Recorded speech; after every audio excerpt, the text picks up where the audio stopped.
बिस्मिल्लाहिर्रहमानिर्रहीम अस्सलाम वालेकुम viewers, welcome to learning with Rizwan. Constitution of Pakistan हमने स्टार्ट किया हुआ है और आज हमारा फोर्थ लेक्चर है and in this lecture we will discuss the president के क्या इख्तियारात हैं। So what are the powers basically president have. So 41 article से लेकर 49 आर्टिकल तक हम डिस्कस करेंगे एंड इसको कंटिन्यू करते हैं। सो सबसे पहले there shall be president of Pakistan. Pakistan का प्रेसिडेंट होगा, सदर होगा, उसको हेड ऑफ स्टेट कहेंगे। से यानी सरबराह मुमलिकत के आप कह लेना कि मुमलिकत का सरबराह होगा, पूरे मुमलिकत का, ठीक है। जबकि प्राइम मिनिस्टर जो होता है वो हेड ऑफ द गवर्नमेंट होता है, हुकूमत का सरबराह होता है। And shall represent unity of the Republic. Republic यानी कि मुल्क और जमहूरिया मुल्क, और यूनिटी यानी इत्हाद लेके आएगा इनके बीच में, ठीक है, पूरे मुल्क के बीच में। Person shall not be qualified for election. वो बंदा कभी भी प्रेसिडेंट का इलेक्शन नहीं लड़ सकता, प्रेसिडेंट का इलेक्शन नहीं लड़ सकता अनलेस, जब तक कि उसकी उम्र क्या हो, 45 ईयर हो। सो पहली जो कंडीशन है ना फॉर द प्रेसिडेंट, वो कंडीशन ये है कि वो 45 ईयर्स का होना चाहिए। दूसरी कंडीशन क्या है, qualified to be elected as member. Member of what? यहाँ पे जब भी लफ्ज़ मेंबर आएगा तो आपके जहन में आना चाहिए कि मेंबर से यहाँ मुराद नेशनल असम्बली का मेंबर, सेनेट का मेंबर या किसी प्रोविंशियल असम्बली के मेंबर की बात हो रही है। तो मेंबर्स मतलब जो एमएनए बनने के लिए या सेनेटर बनने के लिए या एमपीए बनने के लिए जो चीज़ें रिक्वायर्ड होती हैं, ठीक है, वो ही आपको होनी चाहिए required for the president. President के लिए भी वही शर्तें हैं, वो आगे आएंगे, हम डिटेल पढ़ेंगे। President shall be elected in according with the provision of the second schedule. और इसको मुंतखब कैसे किया जाएगा, इलेक्शन कैसे होगा, उसके लिए जो सेकंड शेड्यूल है उसके अंदर जो बात लिखी है, जिसे जदूल भी कहते हैं, तो दूसरे जदूल के अंदर इसके ऊपर डिटेल बात लिखी है। अच्छा जी, अब प्रेसिडेंट को वोट कौन देगा? अवाम वोट देगी? नो, अवाम वोट प्रेसिडेंट को नहीं देती। हम प्रेसिडेंट मुंतखब नहीं करते, बल्कि जो उनका इलेक्टोरल कॉलेज है, इलेक्टोरल कॉलेज यानी किन के वोट से प्रेसिडेंट बनेगा, तो उनका जो इलेक्टोरल कॉलेज है वो बेसिकली बोथ हाउसेस, या बोथ हाउसेस से यहाँ मुराद क्या है, नेशनल असम्बली एंड सेनेट। तो बेसिकली जो नेशनल असम्बली और सेनेट है वो उसके जो मेंबर्स हैं वो, और प्रोविंशियल असम्बलीज़ के जो मेंबर्स हैं, और प्रोविंशियल असम्बली कितनी हमारी? 4, ठीक है। जो 4 हमारी सूबाई असम्बलियाँ हैं उनके मेंबर्स, तो ये सारे मेंबर्स के वोट्स जो हैं वो काउंट होंगे और फिर जो है मिलेगा। बट इसमें जो एक छोटी सी चीज़ है, चलो मैं बता देता हूँ। वो छोटी सी चीज़ ये है कि आपके अगर पंजाब असम्बली है तो पंजाब असम्बली की जो सीट्स हैं वो ज़्यादा हैं, पंजाब असम्बली में सीट्स ज़्यादा हैं, तो बट उसकी जो प्रोपोर्शन है वो बलूचिस्तान असम्बली जो कि सबसे कम है, ठीक है, बलूचिस्तान असम्बली जिसकी सबसे कम सीटें हैं उसके हिसाब से ली जाएगी। सो अगर लेट्स सपोज के मोर देन 350 हैं पंजाब की और बलूचिस्तान की 60 से थोड़ी अबव हैं, तो 350 को डिवाइड किया जाएगा 60 पे, तो जो रेशो बनेगी उतने लोगों का, लेट्स सपोज वो 5 या 6 बनती है, ठीक है, लेट्स कर लें 6, तो 6 बंदों का वोट जो है पंजाब असम्बली का वो 1 वोट कंसीडर होगा, और बलूचिस्तान के 1 बंदे का वोट 1 वोट ही कंसीडर होगा। सो इस तरह करके इक्वल रिप्रेजेंटेशन के साथ जो है ये इलेक्शन होते हैं प्रेसिडेंट के, और प्रेसिडेंट मुंतखब होता है। इसकी सारी डिटेल जो है वो सेकंड शेड्यूल में लिखी है, तो जब हम वो पढ़ेंगे तो हम मज़ीद इसको थोड़ा डीपली स्टडी करेंगे कि इलेक्शन में वोटिंग कैसे होती है। बट वोट देते कौन है? 6 की 6 असम्बलियाँ वाले, ठीक है, असम्बलियाँ कौन सी? नेशनल असम्बली, सेनेट और 4 सूबाई assembly. Election to the office of a president. अब जो इलेक्शन होना है वो होना कब है? Earlier than 60 days, not earlier than, पहले नहीं करना, 60 दिन पहले नहीं करना, और नॉट लेटर दैन 30 डेज़, और 30 दिन बाद भी नहीं करना, बिफोर द एक्सपायरेशन, एक्सपायर होने के। अब एक्सपायरेशन से मुराद ये है कि लेट्स सपोज अगर कोई भी डेट कर लें, लेट्स सपोज 20 जनवरी कर लेते हैं, लेट्स सपोज, ठीक है, तो 20 जनवरी जो है ये आपकी एक्सपायर हो रहा है, यानी इस पर मुद्दत जो है वो पूरी हो रही है, किसकी? सदर की। तो इससे पहले बिफोर 60 डेज़ यानी जो भी जितने बनेंगे, और या फिर इसके ख़त्म बनने से 30 दिन पहले, ठीक है, इसकी एक्सपायरी से 30 दिन पहले, यानी कि महीना पहले ही आपने जो है कम अज़ कम जो है इसका इंतखाब कर लेना है, ठीक है। समझ आ गई। यानी 60 अगर 20 जनवरी को हो रहा है तो उससे कम से कम आपको 20 दिसंबर से यानी 20 नवंबर से 20 दिसंबर के बीच बीच में ही 30 दिन के अंदर अंदर ही इलेक्शन करवा लेने हैं, ताकि जब ये एक्सपायर हो तो फ़ौरन ही न्यू बन जाए, क्या नाम है, प्रेसिडेंट। अच्छा, provided that if the election can not be, अगर इलेक्शन नहीं हो सक रहे, क्यों नहीं हो सक रहे, क्योंकि कोई नेशनल असेंबली जो है वो डिसॉल्व हो चुकी है, यानी नेशनल असेंबली है ही नहीं, अभी जनरल इलेक्शन होने हैं, एमएनए भी है ही नहीं, तो फिर क्या होगा, फिर जैसे ही नेशनल असेंबली हो गई जब आएगी और जनरल इलेक्शन हो जाएंगे तो उसके 30 दिन के अंदर अंदर ही आपको इलेक्शन करवाने पड़ेंगे, किसके, प्रेसिडेंट के, ठीक है। An election to fill a vacancy, अगर कोई वैकेंसी खाली हो गई है, यानी कोई प्रेसिडेंट है या मर गया है या उसने इस्तीफ़ा दे दिया है या उसको इम्पीच कर दिया गया है, तो उसकी वैकेंसी को फिल करने के लिए प्रेसिडेंट जो है वो उसके जिस दिन सीट खाली है उससे 30 दिन के अंदर अंदर इलेक्शन कराना है, ज़्यादा देर नहीं करनी, 30 दिन के अंदर अंदर। मिसाल के तौर पे 20 जनवरी को वो सीट खाली होगी, उसने इस्तीफ़ा दे दिया, एक्सपायर नहीं, खाली हो गई है, ठीक है। अब खाली के सूबे में होगी, या उसका मुआवजा हो जाएगा, या फिर उसको जो है वो इस्तीफ़ा दे दिया जाएगा, या उसको निकाल दिया जाएगा। तो उस दौरान जो है वो आपने उसके 30 डेज़ के अंदर अंदर करानी है, ये जो कि बनते हैं 25 बनेगी ना, तो 25 के अंदर अंदर आपने करवानी है। अच्छा जी, validity of the election of president, जो प्रेसिडेंट का इंतखाब है उसको आप कॉल नहीं कर सकते किसी भी कोर्ट से, यानी उसके ऊपर कोई एतराज़, कोई कोर्ट जो कोई भी क्वेश्चन नहीं कर सकती। Before entering upon office the president shell make before the chief justice, अब हलफ उठाया जाएगा, और हलफ उठाने के लिए हलफ कौन दिलेगा, चीफ जस्टिस ऑफ पाकिस्तान, यानी सुप्रीम कोर्ट के जो पाकिस्तान के चीफ जस्टिस होंगे वो लेंगे। और हलफ किधर लिखा हुआ है, तीसरे जदूल में लिखा हुआ है। तो ये 42 आर्टिकल बहुत ही ईजी है। 43rd आर्टिकल जो है वो कंडीशंस ऑफ प्रेसिडेंट ऑफिस बताता है, और president shall not hold office of profit, कोई मुनाफा बख्श जो है ओहदा वो प्रेसिडेंट का नहीं होगा। अगर प्रेसिडेंट है वो सिर्फ प्रेसिडेंट है, किसी और चीज़ में वो अपने आप में अथॉरिटी नहीं ले सकता, या किसी ऐसे डिपार्टमेंट का हेड नहीं हो सकता जिसको इस आइन ने नहीं बताया, या सर्विस ऑफ पाकिस्तान यानी कि सरकारी मुलाजिम भी नहीं हो सकता, और ऑक्यूपाई एनी अदर पोजीशन, या कोई और पोजीशन जहाँ से उसको मुआवजा मिल रहा हो, पैसा मिल रहा हो, तो वहाँ भी वो सर्विसेज उसको अलाउ नहीं है। तो भाईजान उसके पास जो भी कोई ओहदा शोदा तो छोड़ेगा है तो फिर प्रेसिडेंट बन सकता है।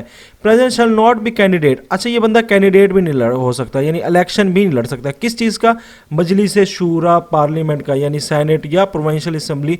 पार्लियामेंट का जब भी नाम आए मजलिस शूरा का, तो आपको पता है कि नेशनल असेंबली और सेनेट दो चीज़ों की बात हो रही है, ठीक है, और प्रोविंशियल असेंबली यानी सूबाई असेंबली का। तो अगर मुल्क का सदर है तो वो इलेक्शन भी नहीं लड़ सकता नेशनल असेंबली का, और ना इलेक्शन लड़ सकता है सूबाई असेंबली का।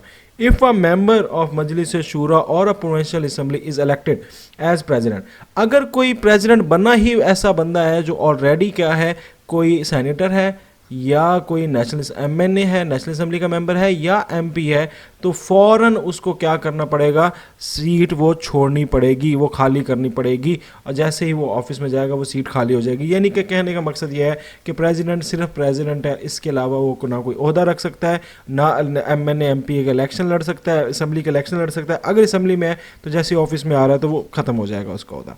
Terms of office of president, The subject to the constitution, the president shall hold office for a term of 5 years. 5 साल के लिए जी प्रेसिडेंट मुंतखब होता है। कितने साल के लिए? 5 साल के लिए, ठीक है। कब से? जैसे ही उसने हलफ उठाया और ऑफिस में एंटर हुआ, ऑफिस में एंटर हुआ यानी ओहदा संभाला। Provided that the president shall notwithstanding the expiration of term continue to hold office until, हाँ जी ये एक चीज़ है कि अगर प्रेसिडेंट जो है वो अभी उसकी टर्म एक्सपायर हो चुकी है, उसकी टर्म एक्सपायर हो चुकी है, मुद्दत पूरी हो चुकी है, मगर हुआ कुछ यूँ है कि अभी तक नया प्रेसिडेंट का इलेक्शन होने वाला है, तो ये भाईजान ओहदे पर कायम व दायम रहेंगे। 5 साल से महीना 2 महीना भी ऊपर हो गया तो कोई मसला नहीं, जब तक कि नया प्रेसिडेंट मुंतखब नहीं हो जाता तो ये अपनी सीट पे ही रहेंगे। जैसे ही नहीं हो जाएगा फिर कहेंगे मेरी मुद्दत तो पूरी होगी थी, मैं चला जाऊंगा। तो subject to the constitution, a person holding office as president shall be eligible for reelection. जी दोबारा इलेक्शन भी लड़ सकता है। कौन? प्रेसिडेंट। यानी अभी भाईजान ने 5 साल पूरे किए हैं और दोबारा भी वही बंदा जो है वो लड़ रहा है कि मुझे 5 साल और जो है वो प्रेसिडेंट रहना है, तो भाई रह सकता है, कोई मसला नहीं। But no person shall hold the office more than 2 consecutive. हाँ, रह सकता है मगर 2 कंजेक्टिव जो है वो टर्म्स नहीं रह सकता। मिसाल के तौर पर अभी 2011 लेट्स सपोज है, तो 2011 से लेकर 2016 तक एक बंदा प्रेसिडेंट रहा, लेट्स से कि एक बंदा ए है। इसी तरह फिर दूसरा बंदा फिर दोबारा भी वो मुंतखब हो गया, तो 2016 से लेकर 2021 तक भी वो ही बंदा रहा। तो अब ये वही बंदा रहा, ए बंदा ही, ठीक है। तो अब ये अलाउ है कि एक बंदा इलेक्शन भी, री इलेक्शन भी लड़ सकता है और 2 कंसेक्टिव टर्म्स कर सकता है, मगर अगर तीसरी दफ़ा वो इलेक्शन नहीं लड़ सकता, ठीक है, तीसरी दफ़ा वो इलेक्शन नहीं लड़ सकता। तीसरी दफ़ा जो आएगा वो कोई नया बंदा होगा जो कि 2021 से 2026 तक रहेगा, उसको लेट्स सपोज कर लें कि बी बंदा है। मगर जो तीसरा अब जो नेक्स्ट इलेक्शन होगा, यस, वो ए बंदा जो पहले वाला बंदा जो 2 दफ़ा सदर रह चुका है, वो हजरत जो है वो तीसरी दफ़ा भी इलेक्शन लड़ सकते हैं, चौथी दफ़ा भी इलेक्शन लड़ सकते हैं, मगर 2 मुसलसल करने के बाद तीसरी दफ़ा वो इलेक्शन नहीं लड़ सकते, फिर उसको गैप करना पड़ेगा, थोड़ा आराम करना पड़ेगा। तो अब लेट्स सपोज कि 226 से लेकर 231 तक जो अरसा 5 साल आएंगे, उसके अंदर बंदा जो है वो ए बंदा जो है वो दोबारा प्रेसिडेंट बन सकता है। तो प्रेसिडेंट 3-4 बार भी बन सकता है, मगर 2 कंसेक्टिव के बाद तीसरी दफ़ा नहीं बन सकता। द प्रेसिडेंट में बी राइटिंग, अच्छा, अब अगर प्रेसिडेंट ने इस्तीफ़ा देना है तो वो अपना हैंड रिटन इस्तीफ़ा जो है वो स्पीकर नेशनल असम्बली को देगा। किसको देगा? स्पीकर नेशनल असम्बली को रिज़ाइन कर देगा और देगा, ठीक है। तो रेजिग्नेशन प्रेसिडेंट किसको देता है? प्रेसिडेंट तो मुल्क का सरबराह है, तो किसको देगा? जो नेशनल असम्बली का स्पीकर है उसको देगा। जी, आर्टिकल 45 कहता है प्रेसिडेंट के पास जो है वो माफ़ करने की इख्तियारात भी हैं, पावर्स भी हैं, किसी को माफ़ी देने की। तो यहाँ पर जो प्रेसिडेंट है उसके पास जुडिशल पावर्स भी हैं।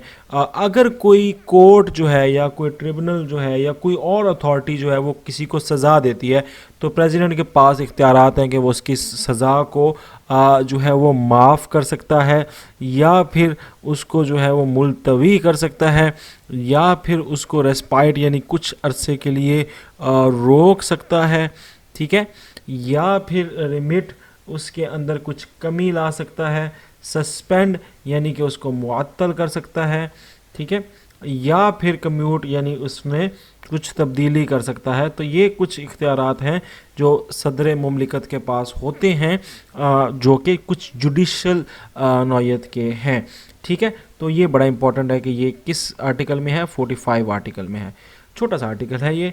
46 क्या है? प्रेसिडेंट, प्राइम मिनिस्टर जो है वो प्रेसिडेंट को, प्राइम मिनिस्टर यानी कि जो हुकूमत का सरबराह है, प्रेसिडेंट जो कि मुल्क का सरबराह है, मुमलिकत का सरबराह है, उसको इन्फॉर्म रखेगा। कौन? पीएम साहब जो है वो प्रेसिडेंट साहब को बताते रहेंगे ऑल मैटर्स जो कि इंटरनल और फॉरेन पॉलिसी से रिलेटेड होंगे। और अगर कोई लेजिस्लेटिव प्रपोजल जा रहा है, कोई कानून बनने जा रहा है, तो जो हुकूमत रखती है मजलिस शुरा में डालने के लिए, बात करने के लिए, तो उस लेजिस्लेटिव प्रपोजल से मुराद है यानी कोई कानून बनाने के लिए अगर कोई प्रपोज दिया जाए, सजेशंस दी हुई हैं, तो वो भी प्राइम मिनिस्टर प्रेसिडेंट को बताता रहेगा कि भाई बन ये चल रहा है। तो फॉरेन पॉलिसीज़ के बारे में और लेजिस्लेटिव प्रपोजल्स के बारे में प्रेसिडेंट को इन्फॉर्म रखा जाएगा, ये आर्टिकल 46 कह रहा है, ठीक है। आर्टिकल 47 जो है वो रिमूवल या इम्पीचमेंट के बारे में है। रिमूवल ये होता है हटा देना, और इम्पीचमेंट होता है कि किसी मिसकंडक्ट की वजह से उसको जो है वो निकाल देना, ठीक है। तो इसके लिए उर्दू का लफ्ज़ एक इस्तेमाल होता है मुआखज़ा, ठीक है, मुआखज़ा जो है कहते हैं इम्पीचमेंट को। अब किस वजह से क्या हो सकता है? तो कहते हैं कि कोई भी कॉन्स्टिट्यूशन में आप नहीं हटा सकते जो प्रेसिडेंट को, सिवाय इन चीज़ों के कि अगर आपने उसको रिमूव करना है, उसकी बेस क्या होनी चाहिए? कोई जिस्मानी या मेंटल ज़हनी इनकैपेसिटी है बंदे में, यानी कि उस बंदे के अंदर रिमूव उसको कब किया जा सकता है? पहला पोर्शन रिमूव का है, इम्पीचमेंट दूसरा है। तो रिमूव कब कर सकते हैं? उसके लिए फ़िज़िकल और मेंटल जो है वो उसकी इनकम्पेसिटी है, वो नहीं काबिल जिस्मानी तौर पे और जहनी तौर पे, तो उसको हटाया जा सकता है। दूसरा जो है इम्पीच किया जा सकता है। इम्पीच होता है मुआखज़ा, मैंने अभी बताया है। वो कब होगा? अगर कोई उसने वायलेशन ऑफ कॉन्स्टिट्यूशन की है, यानी कानून तोड़ा है, या कोई बहुत बड़ी मिसकंडक्ट की है, गैर खिलाफ वर्जी की है किसी मुल्क से रिलेटेड, तो उस वक्त जो है उसको इम्पीच किया जा सकता है। अब रिमूवल या इम्पीचमेंट का जो तरीक़ेकार है वो क्या है? उसके लिए कम अज़ कम 1/2 मेंबर यानी 50%, 1/2 से मुराद क्या है यहाँ पे? 50% मेंबर्स। तो 50% मेंबर्स जो हैं वो क्या करेंगे? 50% मेंबर्स जो हैं किसके? या नेशनल असम्बली के, ठीक है, या नेशनल असम्बली के 50% मेंबर्स, ठीक है, या फिर सेनेट के 50% मेंबर्स जो हैं वो क्या करेंगे? वो एक रेजोल्यूशन पास करेंगे, रेजोल्यूशन देंगे, ठीक है, और रिटन नोटिस में। किसको? चेयरमैन को या स्पीकर को, ठीक है। अब ये किसको देंगे? अब लाजमी बात है कि हमारे पास क्या है? स्पीकर होता है किसका? नेशनल असम्बली का, और जो दूसरा होता है सेनेट का, वो चेयरमैन होता है। तो अगर सेनेट वाले के चाह रहे हैं 50% लोग कि हम प्रेसिडेंट को हटाना चाहते हैं, तो वो चेयरमैन को नोटिस में देंगे, और नेशनल असम्बली वाला है तो नेशनल असम्बली वाले स्पीकर को नोटिस देंगे कि भाई हम इसको हटाने लगे हैं। किसको? और साथ रीज़न भी बताएंगे कि ये। उसके बाद नोटिस जारी होगा, ठीक है, कि भाई ये पर्टिकुलर आप में खसूसियत में ये आपकी इनकम्पेसिटी है, ये आपका काम ख़राब है, तो आप इसके बारे में कुछ और ये आप या आपके खिलाफ ये चार्ज किए गए इम्पीचमेंट के, तो अब ये उसमें किया जाएगा। तो रिमूवल करना है या इम्पीच करना है? अगर रिमूवल करना है तो इनकम्पेसिटी बतानी है, अगर इम्पीच करना है तो उसका चार्ज बताना है कि उसने वायलेशन क्या किया है।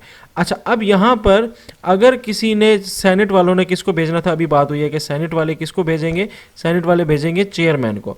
अगर चेयरमैन को सेनेट वाले भेजेंगे तो चेयरमैन खुद नोटिस नहीं भेजेगा, तो चेयरमैन ये नोटिस भेजेगा किसको? स्पीकर को, ठीक है, जो कि नेशनल असम्बली को है। तो अल्टीमेटली एंड पॉइंट पे आना किसके पास है? स्पीकर के पास सारी बात आनी है। तो ये स्पीकर के पास आ जाएगा आखिरी नोटिस, यानी अगर डायरेक्ट स्पीकर के पास आया तो ओके, अगर चेयरमैन के पास आया तो वो स्पीकर को फॉरवर्ड कर देगा।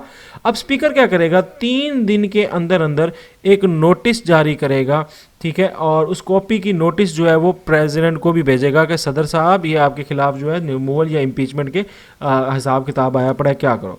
तो स्पीकर उसके बाद समन करेगा, यानी बुलाएगा दोनों हाउसेस को, ज्वाइंट सिटिंग होगी, यानी दोनों हाउसेस बैठेंगे। दोनों हाउसेस से मुराद क्या है? नेशनल असम्बली और सेनेट, दोनों को कहोगे जी आ जाओ बैठो, इकट्ठे बैठेंगे, यानी ज्वाइंट सिटिंग होगी। नॉट अर्लियर देन 7 डेज, कम अज़ कम 7 दिन देने हैं उसको कि वो सोच ले, और नॉट लेटर देन 14 डेज, यानी कि 7 से 14 दिन के अंदर अंदर आपने ये करना है। कब? जब से नोटिस जो है भेज दिया, यानी 3 दिन में नोटिस भेजना है, और जिस 3 दिन से लेकर 7 मतलब 3 दिन से गिनती स्टार्ट करनी है आगे, और जिस दिन नोटिस भेजा उधर से गिनती स्टार्ट करनी है, और 7 से 14 दिन के अंदर अंदर आपने सिटिंग करनी है। किसने करवानी है? नेशनल स्पीकर ने करवानी है नेशनल असम्बली के।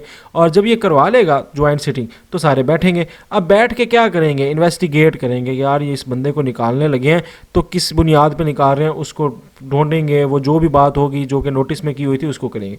इसमें शहजादा प्रेसिडेंट जो है वो क्या कर सकता है? उसके पास इख्तियारात हैं कि वो अपने आप को खुद बजाते खुद रिप्रेजेंट करे और अपने दिए हुए सवालात के जो जवाबात हैं वो दे सकता है। इन्वेस्टिगेशन के दौरान अपनी उधर अपीयरेंस रख सकता है, बात कर सकता है बिफोर जाए। अगर कंसिडरेशन हो कि भाईजान इन्वेस्टिगेशन करने से पता लगा है कि वाकई ये बंदा जो है, जो प्रेसिडेंट है, इसने या तो ये ज़हनी जिस्मानी मरीज़ है, इसको निकाल दिया जाए, या इसने वायलेशन या मिसकंडक्ट किया है तो इसको इम्पीच कर दिया जाए, तो उसके लिए फिर उसके ऊपर रेजोल्यूशन पास होगी, और रेजोल्यूशन के लिए वोटिंग होगी, और वोटिंग के लिए दोनों मेंबर्स की, पार्लियामेंट, पूरे पार्लियामेंट की बात हो रही है, ठीक है, पूरे पार्लियामेंट की टोटल मेंबरशिप, यानी कि अगर इस टाइम कह लें कि 100 इस टाइम हैं जो कि अगले साल हो गए, लेट्स सपोज के 96 सेनेट के हैं और 342 इस टाइम जो है वो नेशनल असम्बली के हैं, तो ये टोटल इसको प्लस कर लें और उसको डिवाइड कर लें 2 पे। तो अगर 2/3 पे, सॉरी उसको 3 पे डिवाइड करके उसकी 2/3 निकाल लें, यानी टोटल मेंबर्स कितने बन रहे हैं, 8 बन रहा है और ये 3 है, ये 438 मेंबर्स हैं लेट्स सपोज। तो 438 के अगर 2/3 लोग कहेंगे कि भाई हमें ये प्रेसिडेंट नहीं चाहिए और इसने वाकई कंडक्ट किया और ये कसूरवार है, गिल्टी है, तो उसी वक्त जो है प्रेसिडेंट अपना ओहदा छोड़ देगा इमीडिएटली फ़ौरन, और रेजोल्यूशन क्या करेगा, वो पास हो जाएगा। मतलब ऐसे रेजोल्यूशन पास होगा तो उसको ओहदा छोड़ना पड़ेगा। तो इस तरह करके सदर को हटाया जा सकता है, और ये बहुत मुश्किल है सदर को हटाना। ठीक है जी। नेक्स्ट ये है कि president to act on advice. President जो है वो मशवरा चलेगा, ठीक है, मशवरे पे चलेगा। किसके मशवरे पे चलेगा, आगे पढ़ते हैं। In exercise of his functions president shall accordance with the advice of cabinet या प्राइम मिनिस्टर, जैसा प्राइम मिनिस्टर कहेगा या काबीना कहेगी, हजरत ने हाथ बांध के बात माननी है काबीना की और प्राइम मिनिस्टर की। After 15 days president may require the cabinet to an case में भी प्राइम मिनिस्टर रिकन्सिडर। अगर कोई प्रपोजल भेजा गया प्रेसिडेंट के पास तो प्रेसिडेंट उसको 15 दिन के अंदर अंदर जो है उसको देखेगा। अगर उसको लगे प्रेसिडेंट को यार इसमें रिकन्सिडरेशन है, ये जो बात आपने तजवीज़ पे दी है ये तजवीज़ जो है ना हमारे वारे में नहीं आ रही, तो आप बराए मेहरबानी इसको थोड़ा सा देख लो, तो अब वो उसको भेज सकता है। और फिर दोबारा जब उसको नज़र षानी हो के दोबारा प्रेसिडेंट के पास फाइल आएगी तो वो उसके 10 दिन तक उसको देगा, मोहलत देगा कि रिकन्सिडरेशन कर लें। और जब वापस आएगी तो प्रेसिडेंट बात माने ना माने वो चीज़ जो है वो कानून बन जाएगी, वो एडवाइस जो है वो पूरी हो जाएगी। मींस के प्रेसिडेंट के पास इख्तियारात कोई नहीं है। प्रेसिडेंट सिर्फ ये है उसने बैठ के या तो साइन करना है प्रेसिडेंट ने बैठ के, या फिर वो बदले में आगे से तजवीज़ दे सकता है कि भाईजान ये मान लो। अगर प्राइम मिनिस्टर ने तजवीज़ मान ली तो ओके, नहीं तो वो ऑटोमेटिकली साइन करे या ना करे वो कानून बन जाएगा। सो यही लिखा है आगे कि discretion in respect any matter of respect which is powered by the constitution, validity of anything done by the president shall not be called in question on ground so ever. ठीक है, इसमें यह है कि अगर जो कॉन्स्टिट्यूशन में लिखा हुआ है अगर उसके खिलाफ कोई बात नहीं करते, कॉन्स्टिट्यूशन के अकॉर्डिंग अगर कोई एक्शन लिया जाता है या जो इख्तियारात हैं उसको इस्तेमाल करता है तो उसको उसका जवाब दे नहीं होगा, उसके ऊपर आप क्वेश्चन नहीं कर सकते। अच्छा, the question whether any if so advice was tendered to the president to the cabinet, the prime minister or minister shall not be inquired, यानी उसको इंक्वायरी भी नहीं की जा सकती उसके ऊपर किसी कोर्ट की वजह तरफ से या ट्रिब्यूनल की तरफ से या किसी अथॉरिटी की तरफ से। अच्छा, अगर प्रेसिडेंट डिसॉल्व कर दे नेशनल असम्बली, ठीक है, तो वो क्या करेगा। अगर नेशनल असम्बली डिसॉल्व कर दिया प्रेसिडेंट ने, डिसॉल्व बेसिकली कौन करता है, नेशनल असम्बली को प्रेसिडेंट करता है। किसकी एडवाइस पे करता है, लाजमी बात है जो वज़ीर आज़म है उसकी एडवाइस पे करता है। तो अब वो क्या करेगा, तो प्रेसिडेंट का काम है कि अपॉइंट करना एक डेट 90 डेज़ के अंदर अंदर किस चीज़ की, जनरल इलेक्शन की। अब जनरल इलेक्शन करवाने के इख्तियारात भी किसके पास हैं, ये अपने प्रेसिडेंट के पास हैं। तो डेट भी वही देगा 90 दिन के अंदर जनरल इलेक्शन की। अच्छा, अपॉइंट कर सकता है केयर टेकर कैबिनेट, वो भी उसकी जिम्मेदारी है। प्रेसिडेंट का ही काम है कि अपॉइंट करे क्या चीज़, केयर टेकर की। और वो केयर टेकर कैसे अपॉइंट होता है, 224A आर्टिकल है, वो जब आएगा तो आप उसमें देखेंगे। अब if any time the prime minister consider it necessary to hold referendum, अगर प्राइम मिनिस्टर को कभी लगे कि किसी मौके पे मुझे क्या करना चाहिए, रिफरेंडम करना चाहिए। रिफरेंडम ये होता है जिसमें आवाम से सवाल पूछते हैं कि हमें ये काम करना चाहिए या नहीं। और रिफरेंडम ऐसी चीज़, ऐसे मैटर का होना चाहिए जो नेशनल इंपॉर्टेंस का हो, ठीक है, यानी बहुत बड़ी उसकी इंपॉर्टेंस हो। तो वो रेफ़र कर सकता है मैटर ज्वाइंट सिटिंग के ऊपर। ज्वाइंट सिटिंग क्या होता है, जो मजलिस शूरा है यानी कि सेनेट और नेशनल असम्बली, उसको देगा और वो अप्रूव करेगी। अगर अप्रूव कर दे ज्वाइंट सिटिंग के हाँ भाई ये करना है, हम चाहते हैं कि रेफरेंडम करा लिया जाए, तो फिर प्राइम मिनिस्टर जो है वो रेफ़र करेगा रेफरेंडम को। एक फॉर्म ऑफ क्वेश्चन होगा उसके अंदर हाँ या ना, ठीक है। अब हाँ या ना के लिहाज से वो क्वेश्चन होगा, तो वो भी ये करवा सकता है prime minister on the advice of who, on the advice of prime minister, ठीक है। प्रेसिडेंट करा सकता है on the advice of prime minister. An act of Majlis Shura. अब उसके बाद रेफरेंडम कराने के लिए क्या चाहिए होगा, एक एक्ट चाहिए होगा, यानी कानून बनाया जाएगा और उसमें पूरा प्रोसीजर लिखा होगा कि आपने रेफरेंडम कैसे करवाना है, उसका डाटा इकट्ठा कैसे करना है, उसके रिजल्ट को कंसोलिडेट कैसे करना है, कंपाइल कैसे करना है, सारे के सारे रेफरेंडम को वो सारा का सारा मजलिस शूरा ही प्रोसीजर बनाएगी। फिर आगे आ जाएगा प्राइम मिनिस्टर, नहीं ठीक है। उसके बाद चेयरमैन और स्पीकर जो है वो भी प्रेसिडेंट बन सकता है। वो कब बन सकता है, वो 2-3 सिचुएशन में बन सकता है। अगर प्रेसिडेंट की सीट खाली है, ठीक है, तो किस वजह से खाली होगी, कोई डेथ हो गई, रेजिग्नेशन इस्तीफा दे दिया या उसको रिमूव कर दिया गया है, ठीक है, तो अगर ये हो गए तो जो चेयरमैन है सेनेट का, चेयरमैन किसका बेटा, सेनेट का जो चेयरमैन है, तो सेनेट का चेयरमैन है वो करेगा क्या चीज़, इसको वो सदर बन जाएगा जिसको हम निगरान सदर कहेंगे, ठीक है, केयर टेकर सदर कहेंगे, या कायम मुकाम इसके लिए लफ्ज़ इस्तेमाल होता है, निगरान बेहतर नहीं है, कायम मुकाम इसके लिए इस्तेमाल होता है, कायम मुकाम, ठीक है। वो पीछे बन जाएगा कौन, चेयरमैन। अगर चेयरमैन कहे कि भाई मैंने नहीं बनना, तो फिर नेशनल असम्बली का जो स्पीकर है वो भी कायम मुकाम सदर बन सकता है, ठीक है। और फिर प्रेसिडेंट का इलेक्शन भी होगा आर्टिकल 41 के तहत। अगर कभी प्रेसिडेंट जो है वो मुल्क से बाहर है तो उस दौरान भी एब्सेंस फ्रॉम पाकिस्तान, और पाकिस्तान में अगर सदर नहीं है तो तब भी चेयरमैन जो है वो कायम मकाम सदर पीछे से होगा। अगर चेयरमैन माजरत कर ले कि मैं नहीं करना चाहता, तो फिर स्पीकर नेशनल असम्बली जो है वो ये सदर के इख्तियारात ले सकता है, और जैसे ही वो वापस आएगा पाकिस्तान सदर, तो वो अपनी रिज्यूम कर सकता है अपने फंक्शंस को। सो ये आर्टिकल 49 है। जल्दी से अब रिवाइज़ कर लेते हैं कि हमने क्या क्या जल्दी बातें पढ़ी हैं। तो सबसे पहले प्रेसिडेंट जो है वो हेड ऑफ़ द स्टेट है, 45 साल उम्र होनी चाहिए, मुसलमान लाजमी होना चाहिए, पार्लियामेंट या प्रोविंशियल असम्बली की का मेंबर नहीं होना चाहिए, अगर एक्सपायरी हुई है तो 60 से 30 दिन पहले करवाना है, ठीक है, बाद में नहीं। और अगर जनरल असम्बली के इलेक्शन होने वाले हैं, नेशनल असम्बली के इलेक्शन होने वाले हैं, तो उसके होने वाले हैं तो इलेक्शन के 30 दिन बाद जो है वो प्रेसिडेंट को मुंतखब करना ज़रूरी है। हलफ कौन लेगा, चीफ जस्टिस ऑफ पाकिस्तान लेगा। ये 42 आर्टिकल के अंदर है।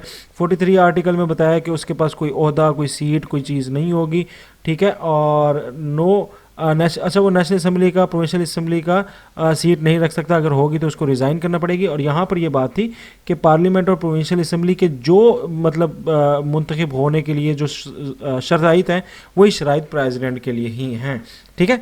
अच्छा, फिर उसके बाद टर्म ऑफ ऑफिस 5 साल की होगी, उसको दोबारा इलेक्शन हिस्सा लिया जा सकता है, मगर 2 लगातार साल के लिए प्रेसिडेंट बन सकता है, 2 से ज़्यादा नहीं हो सकता, ठीक है। उसके बाद फिर प्रेसिडेंट के इख्तियारात हैं, वो माफ़ कर सकता है, ये जुडिशल पावर है। प्रेसिडेंट को इन्फॉर्मेशन दी जाए इस अबाउट द फॉरेन और लेजिस्लेशन, कानून बनाने जा रहे हैं तब भी इन्फॉर्म करना है प्राइम मिनिस्टर ने प्रेसिडेंट को, और कोई फॉरेन पॉलिसी बना रहे हैं तब भी करना है। रिमूवल और इम्पीचमेंट ऑफ प्रेसिडेंट 50% जो है वो रिमूवल ऑफ इम्पीचमेंट, तो 50% जो है वो कोई भी बंदा जो है किसी भी हाउस से मुराद है कि नेशनल असम्बली या सेनेट, अगर 50% बंदे जो हैं वो कह दें कि मैंने इसको हटाना चाहते हैं, तो वो एक नोटिस देंगे। नोटिस स्पीकर जो है वो सदर को देगा, सदर जो है उसके ऊपर सदर जब आके जॉइंट सिटिंग के अंदर बैठेगा, वो फिर उस 2/3 मेजोरिटी अगर कह दे कि हाँ भाई इसने किया है, तो इसको फिर कर दिया जाएगा। प्रेसिडेंट हमेशा एडवाइस प्राइम मिनिस्टर की या कैबिनेट की मानेगा, और रेफरेंडम कराने के लिए भी जो है प्रेसिडेंट ही सारी काम करेगा। फिर अगर चेयरमैन अगर रिज़ाइन कर दे कौन, या मर्डर हो जाए प्रेसिडेंट का, तो चेयरमैन सेनेट जो है उसकी जगह बन सकता है अगर प्रेसिडेंट, और अगर मतलब कायम मुकाम प्रेसिडेंट, और अगर चेयरमैन सेनेट जो है वो करे तो फिर स्पीकर बन सकता है। और अगर वो पाकिस्तान से बाहर है, ठीक है, आउट ऑफ पाकिस्तान है, तो अब भी सेम यही है कि चेयरमैन जो सेनेट का है वो प्राइम मिनिस्टर बन सकता है। सो ये थी एक detailed video about these president articles. Next class इंशाल्लाह आपको मिलेगी यहाँ पर, कंप्लीट लेक्चर आपको मिलेगा यहाँ पर, complete lecture series. And channel को सब्सक्राइब करने के लिए यहाँ पर क्लिक करें। That's it, Rizwan Afzal signing off. अल्लाह हाफिज़।